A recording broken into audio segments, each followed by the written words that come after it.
നമസ്കാരം, എല്ലാവർക്കും പ്രവാസി മലയാളിയിലേക്ക് സ്വാഗതം. കുവൈത്തിൽ തൊഴിലാളി ക്യാമ്പിലുണ്ടായ തീപിടുത്തത്തിന്റെ ഞെട്ടലിലാണ് മലയാളികൾ. കാരണം മരണപ്പെട്ട 49 പേരിൽ 40 പേർ ഇന്ത്യക്കാരും ഇതിൽ 14 പേർ മലയാളികളുമാണ്.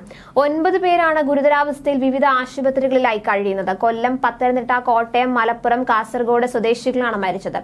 ഷമീർ, ലൂക്കോസ്, സാബു, സാജൻ ജോർജ് എന്നിവരാണ് മരിച്ച കൊല്ലം സ്വദേശികൾ.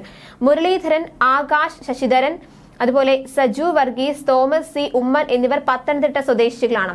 കോട്ടയം പാമ്പാടി സ്വദേശി സ്റ്റെഫിൻ എബ്രഹാം, സാബു, മലപ്പുറം തിരൂർ സ്വദേശി നൂഹ്, പുലാമന്തോൾ തിരുത്ത് സ്വദേശി MP ബാഹ്ലയൻ, അതുപോലെ കാസർഗോഡ് ചെർക്കള കുണ്ടടക്കം സ്വദേശി രഞ്ജിത്ത് എന്നിവരുടെയും മരണം സ്ഥിരീകരിച്ചിട്ടുണ്ട്. മരിച്ചവരിൽ ചങ്ങനാശ്ശേരി ഇത്തിത്താനം സ്വദേശിയുമുണ്ടെന്ന സ്ഥിരീകരണം പുറത്തു വന്നിട്ടുണ്ട്. ഇത്തിത്താനം ഇളങ്കാവ് ഭാഗത്ത് കിഴക്കേടത്ത് വീട്ടിൽ പ്രദീപ്, ദീപ ദമ്പതികളുടെ മകൻ ശ്രീഹരി പ്രദീപാണ് മരിച്ചത്. 5 ആശുപത്രികളിലായിട്ടാണ് പരിക്കേറ്റവരെ പ്രവേശിപ്പിച്ചിരിക്കുന്നത്.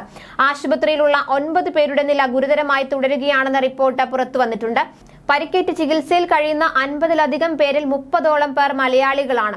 മൃതദേഹങ്ങൾ ഉടൻ നാട്ടിലെത്തിക്കുമെന്ന് കുവൈത്തിലേക്ക് പുറപ്പെടും മുൻപ് വിദേശകാര്യ സഹമന്ത്രി കീർത്തി വർദ്ധൻ സിംഗ് പറഞ്ഞിരുന്നു.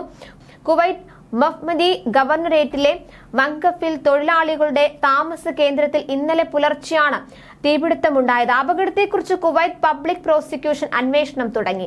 അതേസമയം തീപിടുത്തമുണ്ടായ കെട്ടിടത്തിൽ ഗുരുതരമായ നിയമലംഘനങ്ങൾ നടന്നതായി ആഭ്യന്തര മന്ത്രാലയം അറിയിച്ചു. കെട്ടിട ഉടമയുടെ മകനെയും സുരക്ഷാ ജീവനക്കാരെയും കസ്റ്റഡിയിലെടുത്തു.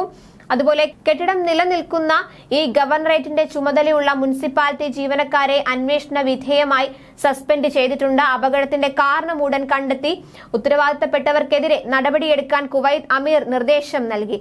കമ്പനിയിലെ ജോലിക്കാരായ താമസക്കാർ ഉറങ്ങിക്കിടന്ന സമയത്തായിരുന്നു തീപിടുത്തമുണ്ടായത്.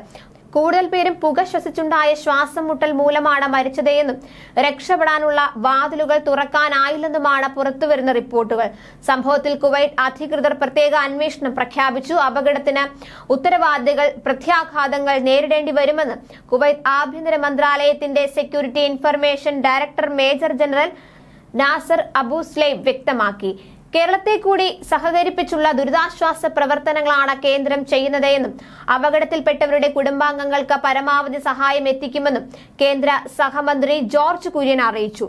മൃതദേഹങ്ങൾ വേഗം നാട്ടിലെത്തിക്കാൻ വേണ്ടതെല്ലാം ചെയ്യുമെന്നും അദ്ദേഹം പറഞ്ഞു. കൂടുതൽ പ്രവാസി വാർത്തകൾക്കായി ഈ ചാനൽ സബ്സ്ക്രൈബ് ചെയ്യുക.